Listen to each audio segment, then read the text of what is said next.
हम देखते हैं अपना आयनिक रेडियाई। ठीक है, आयनिक रेडियाई अभी अभी हमने देखा था कैसा होता है ये कि दो आयंस को हम कंबाइन करते हैं और उसके जो न्यूक्लियस हैं उनका हम क्या करते हैं, हाफ कर लेते हैं। ठीक है बेटा, तो आयनिक रेडियाई हमारे पास दो टाइप का है, cationic radii and anionic radii. Cationic क्या होगा बेटा, कैटायन का रेडियाई पॉजिटिव चार्ज का रेडियाई, एनायनिक क्या होगा हमारा नेगेटिव चार्ज वाली स्पीशीज का रेडियाई। एक बार देखते हैं बेटा बनता कैसे है, ये क्या होता है इसमें। सपोज बेटा सोडियम एटम है, सोडियम एटम क्या बनाता है हमें पता है, Na पॉजिटिव बनाता है। क्यों बनाता है, इसके पास होते हैं बेटा 2 8 1, एक इलेक्ट्रॉन लूज करेगा, क्या बनाएगा 2 and 8। ठीक है, अगर बेटा मैं इसको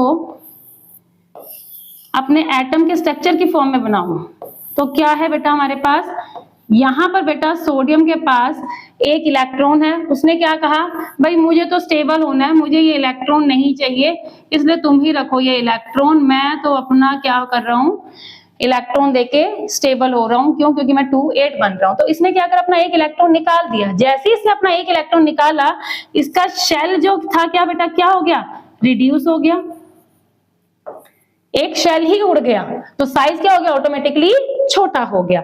दूसरी बात बेटा क्या हुई, देखो यहां पर जब ये सोडियम था बेटा, तब इसके पास प्रोटॉन भी 11 थे और इलेक्ट्रॉन भी कितने थे, 11 थे। जैसे ये Na पॉजिटिव बना, प्रोटॉन तो सेम रहे पर इलेक्ट्रॉन क्या हो गए हमारे, कम हो गए। अब ज्यादा प्रोटॉन कम इलेक्ट्रॉन को खींचेंगे तो क्या करेंगे, फटाक से अपनी साइड खींच लेंगे, तो ऑटोमेटिकली साइज क्या हो जाएगा हमारा, कम हो जाएगा। इसीलिए बेटा कैटायन का साइज हमेशा अपने पेरेंट एटम से कम होता है। दो रीजंस की वजह से, पहले रीजन कि हमारा शेल खत्म हो जाता है, दूसरा रीजन हमारा जो इफेक्टिव न्यूक्लियर चार्ज है, क्या कहेंगे इसको बेटा हम, इफेक्टिव न्यूक्लियर चार्ज, वो क्या हो गया मेरा, इंक्रीज हो गया। क्यों, क्योंकि प्रोटॉन्स ज्यादा हो गए और इलेक्ट्रॉन्स क्या हो गए मेरे, कम हो गए। अब हम आते हैं बेटा अपने एनाइन की तरफ। एनाइन में हमारे पास क्या होता है बेटा, नेगेटिव चार्ज बनता है, जैसे कि Cl से बन गया Cl नेगेटिव। ठीक है, अब बेटा क्या है, देखो क्लोरीन के पास प्रोटॉन कितने थे, 17, इलेक्ट्रॉन भी कितने थे, 17। अब जैसे इसने Cl नेगेटिव बनाया, क्या हुआ बेटा, प्रोटॉन पे कोई फर्क नहीं पड़ेगा, इलेक्ट्रॉन मेरा बढ़ गया। क्यों, क्योंकि इसने एक इलेक्ट्रॉन गेन कर लिया, तो इलेक्ट्रॉन कितने हो गए मेरे पास, 18। अब प्रोटॉन कम है, इलेक्ट्रॉन ज्यादा है। जैसे क्लास में अगर क्या होगा बेटा सपोज बास्केटबॉल की बात करते हैं, चलो बास्केटबॉल में क्या होता है, हर एक प्लेयर के पीछे पीछे एक दूसरा प्लेयर होता है दूसरी टीम का, है ना। अब क्या हुआ कि अगर एक प्लेयर मेरा बढ़ गया, ठीक है, दूसरी टीम के बंदे सेम है, तो क्या होगा, वो जो बड़ा हुआ प्लेयर है वो क्या करेगा, फटाक से अपनी बॉल लेके क्या करेगा, बास्केट कर देगा, यानी कि उसके लिए क्या हो गया, एरिया बढ़ गया। सेम बेटा अब क्या है कि प्रोटॉन बेचारे 17 रह गए, इलेक्ट्रॉन ज्यादा हो गए, वो इलेक्ट्रॉन आराम से भागेगा। जब वो भागता रहेगा तो क्या होगा, मेरा साइज क्या हो जाएगा, ऑटोमेटिकली ज्यादा हो जाएगा। ठीक है, इसीलिए बेटा एनायन का साइज जो होता है हमेशा अपने पेरेंट एटम से क्या होता है, बड़ा होता है। क्यों, क्योंकि अब इस केस में इफेक्टिव न्यूक्लियर चार्ज क्या हो गया है मेरा, कम हो गया है। प्रोटॉन की टेंडेंसी जो है इलेक्ट्रॉन को खींचने की, वो क्या हो गई है मेरी, कम हो गई है। ठीक है बेटा, नेक्स्ट अब हम देखते हैं कि हर एक कैटायन का डिफरेंट कैटायंस जो होते हैं बेटा हमारे, वो किस तरीके से उनका जो साइज है वो भी वेरी करता है। ठीक है, कैटायंस में भी डिफरेंट टाइप्स होती हैं भाई, एक पे एक ज्यादा चार्ज होगा, किसी पे कम चार्ज होगा, है ना। तो बेटा ये चीज तो रट लो, इसको एकदम रट के जानिए, ये चीज तो बोलते रहो बस ये बात तो, कि कैटायन के ऊपर जितना ज्यादा चार्ज होगा, कैटायन के ऊपर जितना ज्यादा पॉजिटिव चार्ज होगा, उसका साइज उतना ही छोटा होगा। ठीक है, कैटायन के ऊपर जितना ज्यादा पॉजिटिव चार्ज, उसका साइज उतना ही छोटा। अब ऐसा हुआ क्यों, देखते हैं बेटा इसको भी हम। सपोज बेटा मेरे पास ये एल्यूमिनियम है, एल्यूमिनियम एटम, एल्यूमिनियम +1 +2 एंड +3। ठीक है, एल्यूमिनियम हमें पता है +3 में रहता है, पर उससे पहले +1 +2 भी बनाएगा ना। तो बेटा अगर हम इसमें देखें तो यहाँ पे मेरे पास प्रोटॉन्स कितने हैं एल्यूमिनियम के, 13। सब में प्रोटॉन्स तो मेरे सेम ही रहेंगे। क्यों, क्योंकि प्रोटॉन्स पे कोई फर्क नहीं पड़ा है, सिर्फ इलेक्ट्रॉन्स निकले हैं। अब एल्यूमिनियम एटम के केस में इलेक्ट्रॉन भी कितने हैं, 13, Al+1 में 12, इसमें 11 और इसमें कितने रह गए बेटा, 10। क्यों, क्योंकि 3 इलेक्ट्रॉन्स मेरे निकल गए हैं। ठीक है, यहाँ पे 13 प्रोटॉन 13 इलेक्ट्रॉन को खींच रहे हैं, यहाँ पे 13 प्रोटॉन 12 को खींच रहे हैं, यहाँ पे 13 प्रोटॉन 11 को खींच रहे हैं, यहाँ पे 13 प्रोटॉन 10 को खींच रहे हैं। 13 प्रोटॉन 10 को क्या करेंगे, आराम से अपनी साइड खींचेंगे, साइज क्या हो जाएगा, सबसे छोटा हो जाएगा। इसीलिए बेटा जितना ज्यादा चार्ज कैटायन के ऊपर उसका साइज उतना ही छोटा, क्योंकि यहाँ पे जो इफेक्टिव न्यूक्लियर चार्ज है वो क्या है, मेरा मैक्सिमम है। ठीक है जी, ये चीज सबको क्लियर हुई। इसी के हम थोड़े से एग्जांपल्स और देखते हैं बेटा, कि सपोज मेरे पास है sodium ion, magnesium ion, aluminium ion. ठीक है, अब इन सब के बेटा प्रोटॉन्स कितने हैं, इसके हैं 11, इसके हैं 12, इसके हैं 13। ठीक है, अब इसमें इलेक्ट्रॉन्स कितने हैं, इसमें है 10, इसमें है 10 और इसमें है 10। अब आप खुद देखो बेटा, 10 प्रोटॉन 13 प्रोटॉन जो है वो 10 इलेक्ट्रॉन को खींच रहे हैं, क्या होगा, आराम से खींच लेंगे भाई, आराम से कहेंगे आ जा भाई, आ जा, तू तो एकदम पास में ही आ जा। जितना ज्यादा इसीलिए चार्ज होगा उतना ही छोटा क्या होगा, मेरा साइज होगा। पर एक बात ध्यान रखनी है आपने, ये कब के लिए है, जब बेटा मेरे इलेक्ट्रॉन्स का नंबर क्या है, सेम है। अब बेटा अगर हम इसमें बात करें Na पॉजिटिव, K पॉजिटिव और Li पॉजिटिव, इस केस में बेटा किसका साइज हमारा जो होगा बड़ा होगा और छोटा होगा। अब जैसे ही आया तो आपके दिमाग में क्या आना चाहिए कि आपस में कैसे रिलेटेड हैं। ठीक है, जैसे हमें पता था ये कैसे बेटा एक ही पीरियड के हैं, वैसे ये कैसे रिलेटेड है बेटा, ये हैं एक ही ग्रुप के। ठीक है, हमने पढ़ा था ना हलीना ने की रब से फरियाद, तो लिथियम, सोडियम एंड पोटेशियम। ठीक है, तो लिथियम जो है सबसे ऊपर है, तो ऑब्वियसली बात है इसका साइज क्या होगा, सबसे छोटा होगा, फिर सोडियम का साइज होगा और उसके बाद किसका होगा बेटा, मेरा पोटेशियम का साइज होगा। ठीक है, नेक्स्ट है बेटा हमारे पास comparison of different size of anions. ठीक है, अब हम एनायंस की बात करते हैं बेटा। एनायन के केस में आपने एक बात ध्यान रखनी है, कैटायन में हमने क्या ध्यान रखा था, कैटायन में हमने क्या ध्यान रखा था जी, जितना पॉजिटिव चार्ज ज्यादा साइज उतना ही छोटा। एनायन में थोड़ा सा इसका उल्टा हो जाता है, जितना नेगेटिव चार्ज ज्यादा साइज उतना ही ज्यादा। ठीक है, कैटायन में पॉजिटिव चार्ज ज्यादा साइज छोटा, एनायन में नेगेटिव चार्ज ज्यादा साइज बड़ा। अब ऐसा क्यों हुआ, देखते बेटा इसी को ही। सपोज हमारे पास नाइट्रोजन एटम है, N negative, N2 negative and N3 negative. सब में बेटा प्रोटॉन्स कितने हैं मेरे, 7 7 7 एंड 7। इलेक्ट्रॉन कितने होंगे बेटा, इसमें तो 7 7 ही होंगे, इसमें कितने हो जाएंगे बेटा 8, क्योंकि 1 पॉजिटिव चार्ज है। इसने 2 इलेक्ट्रॉन एक्स्ट्रा लिए तो 9, इसने 3 इलेक्ट्रॉन एक्स्ट्रा लिए तो 10। अब बेटा यहाँ पर बेचारे 10 प्रोटॉन को, बेचारे 7 प्रोटॉन्स को 10 इलेक्ट्रॉन खींचने पड़ रहे हैं, क्या वो खींच पाएंगे, नहीं, इलेक्ट्रॉन अपना आराम से भागता रहेगा। जितना इलेक्ट्रॉन फ्री रहेगा साइज हमारे आयन का क्या हो जाएगा, उतना ही ज्यादा हो जाएगा। ठीक है बेटा जी, इसीलिए एनायन के ऊपर जितना चार्ज ज्यादा उसका साइज उतना ही बड़ा हो। नेक्स्ट बेटा हम देखते हैं N3 negative, O2 negative, F negative. हाँ जी बेटा, कैसे रिलेटेड है ये आपस में, क्या रिश्ता इनमें, क्या रिश्ता कहलाता है इनका, इनका रिश्ता ये कहलाता है कि ये एक ही पीरियड के मेंबर्स हैं। ठीक है, कौन से पीरियड के हैं जी, 3rd पीरियड के हैं। ठीक है, हाँ जी, कौन से पीरियड के हैं जी, ये हमारे 2nd पीरियड के हैं बेटा। ठीक है,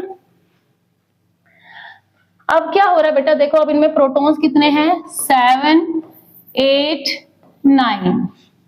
ठीक है, इलेक्ट्रॉन कितने हैं, 10 10 10। कैसे आया बेटा, यहाँ पे 7 तो इलेक्ट्रॉन होने चाहिए पर इसने 3 और एक्स्ट्रा ले लिए, तो 7 और 3 10। इसके पास 8 इलेक्ट्रॉन होने चाहिए, 2 इसने ले लिए, तो 8 और 2 10। और सिमिलरली यहाँ पे बेटा, यहाँ पे भी 10। ठीक है, तो बेटा अब यहाँ पे देखो आप कि 7 प्रोटॉन जो हैं वो 10 इलेक्ट्रॉन को खींच रहे हैं, तो ऑटोमेटिकली साइज क्या हो जाएगा इसका, ज्यादा। यहाँ पे 8 प्रोटॉन 10 को खींच रहे हैं, थोड़ा सा थोड़ा छोटा, और यहाँ पे 9 जो है 10 को खींच रहे हैं, तो इसमें क्या होगा, और ज्यादा हमारा छोटा हो जाएगा। ठीक है, नेक्स्ट है बेटा फ्लोरी, F negative, Cl negative, Br negative. हाँ जी, कैसे रिलेटेड है ये आपस में बेटा, फिर कल बाहर आई आंटी, मैंने पहले कहा था इनको तो आप रट के ही रखो कि फ्लोरीन, क्लोरीन, ब्रोमीन, आयोडीन ये एक ही ग्रुप के मेंबर्स हैं। तो बेटा ऑब्वियस सी बात है, जब हम नीचे को जाते हैं हमारा साइज क्या होता है, इंक्रीज होता है, इसीलिए हमारा सीक्वेंस क्या रहेगा, ये रहेगा। ठीक है, हाँ, इसमें आप रीजन क्या दोगे बेटा कि हमारा जो इफेक्टिव न्यूक्लियर चार्ज है ये क्या है, इस केस में मिनिमम है, ठीक है ना। 7 प्रोटॉन जो है वो 10 इलेक्ट्रॉन को इतना इफेक्टिवली खींच नहीं पाएंगे, तो जो इफेक्टिव न्यूक्लियर चार्ज है वो क्या हो गया, मेरा सबसे मिनिमम हो गया है। नेक्स्ट है बेटा मेरे पास आइसो इलेक्ट्रॉनिक स्पीशीज। हाँ जी बेटा, आइसो इलेक्ट्रॉनिक स्पीशीज क्या होती है बेटा, वो स्पीशीज का मतलब इसमें एटम भी आगे, मॉलिक्यूल्स भी आगे, आयंस भी आगे, सब कुछ आगे बेटा। वो स्पीशीज जिनमें सेम नंबर ऑफ इलेक्ट्रॉन्स होते हैं, जैसे अभी हमने कुछ करे थे ना पीछे, तो उनको हम क्या कहते हैं, आइसो इलेक्ट्रॉनिक स्पीशीज, ठीक है। तो आइसो इलेक्ट्रॉनिक स्पीशीज जैसे बेटा अब हम इनको देखो एक बार, सोडियम आयन प्रोटॉन कितने 11 12 13, ठीक है। फ्लोरीन का बेटा एटॉमिक नंबर कितना होता है 9, तो प्रोटॉन भी 9, ऑक्सीजन का 8 और नाइट्रोजन का 7। अब इलेक्ट्रॉन कितने बेटा देखो, हमारे पास क्या है बेटा, इलेक्ट्रॉन होने चाहिए थे 11, पॉजिटिव चार्ज यानी एक इलेक्ट्रॉन निकल गया, तो इलेक्ट्रॉन कितने बचे 10। मैग्नीशियम में बेटा होने कितने चाहिए थे 12, 2 इलेक्ट्रॉन निकल गए तो कितना बच गया 10। एल्यूमिनियम में बेटा कितने इलेक्ट्रॉन होने चाहिए थे 13, 3 निकल गए तो कितने बच गए 10। F नेगेटिव में बेटा इलेक्ट्रॉन होने चाहिए थे 9, पर एक एक्स्ट्रा आ गया तो इलेक्ट्रॉन हो गए 10। ऑक्सीजन में बेटा इलेक्ट्रॉन होने चाहिए थे 8, पर 2 एक्स्ट्रा आ गए तो कितने हो गए हमारे पास 10। नाइट्रोजन में 7 होने चाहिए थे इलेक्ट्रॉन, पर 3 एक्स्ट्रा आ गए, कितने हो गए 10। तो बेटा इन सब में जो इलेक्ट्रॉन का नंबर है वो क्या है हमारा सेम है, तो इनको हम क्या कहेंगे आइसो इलेक्ट्रॉनिक स्पीशीज। अब अगर मैं बेटा कहती हूं आपको कि इन सब को आप अरेंज करो in increasing order of their size, ठीक है। कैसे अरेंज करना है आपने बेटा इनको इंक्रीजिंग ऑर्डर में। इंक्रीजिंग ऑर्डर का मतलब क्या होना चाहिए बेटा हमारे पास, ये वाला ऑर्डर, जिस साइड मुंह खुला होता है ना उस साइड साइज क्या होता है हमारा बड़ा होता है, उस साइड जो वैल्यू आपकी बड़ी होती है। तो आपको इनको इस ऑर्डर में अरेंज करना है। तो कैसे करोगे बेटा, हमें पता है कैटायन का साइज तो क्या होगा छोटा होगा, एनायन का साइज क्या होगा बड़ा होगा, ठीक है। अब कैटायन में भी जिसके ऊपर जितना ज्यादा पॉजिटिव चार्ज उसका साइज क्या होगा उतना ही ज्यादा छोटा होगा। उसके बाद कम चार्ज वाला, उसके बाद फिर से और कम चार्ज वाला, कैटायन अरेंज हो गए। अब एनायन की बात करते हैं बेटा। एनायन के केस में जितना ज्यादा नेगेटिव चार्ज साइज उतना ही बड़ा, तो N3 नेगेटिव जो है बेटा मेरा इसका साइज क्या होगा सबसे बड़ा होगा, फिर होगा O2 नेगेटिव और लास्ट में होगा मेरा F नेगेटिव। तो ये बेटा ये हमारा सीक्वेंस बनेगा और ये बहुत ही कॉमनली आस्क्ड क्वेश्चन है, ये आपके हाफ ईयरली एग्जाम में आने के इसके चांसेस 70 to 80% है बेटा, ठीक है। सबके एग्जाम में ये क्वेश्चन आएगा ही आएगा किसी ना किसी फॉर्म में। तो बेटा अभी हमने क्या क्या देखा, हमने आज पढ़ा एटॉमिक रेडियाई के बारे में। एटॉमिक रेडियाई क्या होता है कि हमारे जो भी 2 एटम्स हैं उनके जो न्यूक्लियस है उसके डिस्टेंस को हाफ अगर हम करते तो हमारा क्या कहलाता है वो एटॉमिक रेडियाई। 4 तरीके के हमने एटॉमिक रेडियाई देखे आज, ionic radii, covalent radii, metallic radii and van der Waals radii. इनमें से वंडरवाल रेडियाई सबसे बड़े थे, क्यों? क्योंकि एक ऐसे एटम के बीच में थे जिनका आपस में कोई लेना देना नहीं है, ठीक है बेटा। फिर हमने देखा कि जो मेरा एटॉमिक रेडियाई है अगर मैं उसको अलोंग द ग्रुप और अलोंग द पीरियड स्टडी करती हूँ तो अलोंग द ग्रुप मेरा एटॉमिक रेडियाई हमेशा क्या होता है इंक्रीज होता है, यानी कि ऊपर से नीचे जाते हुए मेरा एटॉमिक रेडियाई क्या होगा इंक्रीज होगा। क्यों होगा इंक्रीज? क्योंकि जब हम ऊपर से नीचे जा रहे हैं तो मेरा शेल नंबर क्या होता जा रहा है इंक्रीज होता जा रहा है, तो न्यूक्लियस और इलेक्ट्रॉन के बीच में डिस्टेंस क्या होता जा रहा है बढ़ता जा रहा है। अगर बेटा मैं अलोंग द पीरियड जाती हूँ तो मेरा एटॉमिक रेडियाई डिक्रीज होता है, क्यों?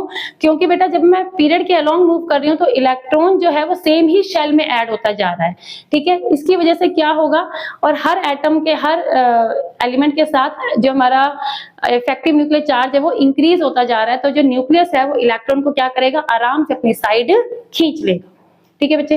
इसके बाद हमने देखा आयनिक रेडियाई के केस में। आयनिक रेडियाई हमारे पास 2 टाइप के थे, कैटायनिक रेडियाई और एनायनिक रेडियाई। कैटायनिक रेडियाई होता है बेटा हमारा कैटायन का साइज कैटायन का साइज हमेशा अपने पेरेंट एटम से क्या होगा, छोटा होगा। क्यों? क्योंकि उसमें शेल भी निकल जाती है और उसमें इफेक्टिव न्यूक्लियर चार्ज क्या हो जाता है, हमारा इंक्रीज हो जाता है। एनायनिक रेडियाई जो होगा बेटा वो अपने पेरेंट एटम से हमेशा क्या होगा, थोड़ा सा ज्यादा होगा। क्यों? क्योंकि जो इफेक्टिव न्यूक्लियर चार्ज है वो इस केस में क्या हो जाता है, हमारा कम हो जाता है। प्रोटॉन का नंबर कम हो जाता है, इलेक्ट्रॉन का नंबर बढ़ जाता है। जितना ज्यादा नेगेटिव चार्ज साइज उतना ही बड़ा, जितना ज्यादा पॉजिटिव चार्ज साइज उतना ही छोटा। लास्ट हमने देखा बेटा आइसो इलेक्ट्रॉनिक स्पीशीज के बारे में। आइसो इलेक्ट्रॉनिक स्पीशीज वो होते हैं जिनमें नंबर ऑफ इलेक्ट्रॉन्स जो है वो हमारे क्या होते हैं, सेम होते हैं। और उनका हमने बेटा अरेंजमेंट देखा, किस तरीके से हम उनको अरेंज कर सकते हैं on the basis of their size. तो बेटा आज के लिए हमारा ये लेक्चर है, आप इससे रिलेटेड क्वेश्चन सॉल्व करके देखिए। आई होप आपको आज का लेक्चर जरूर पसंद आया होगा। इसलिए बेटा मैं हमेशा आपको कहती हूँ कि कोई भी रिएक्शन हो या कोई इक्वेशन, मिलेगा यहाँ हर प्रॉब्लम का सॉल्यूशन। ठीक है बेटा, तो मिलते हैं अपनी नेक्स्ट वीडियो में एक नए टॉपिक के साथ, किसी को हम एक्सटेंड करेंगे। तब तक मेरे एक और क्वेश्चन का आप लोग जरूर आंसर ढूंढना कि आखिर s ऑर्बिटल का जो शील्डिंग इफेक्ट है वो सबसे ज्यादा क्यों है। तो इसका आंसर पता चले वो इसको कमेंट सेक्शन में जरूर जरूर जरूर जरूर लिखना। ठीक है बेटा, थैंक यू। आगे नेक्स्ट वीडियो तक के लिए टेक केयर, बाय बाय।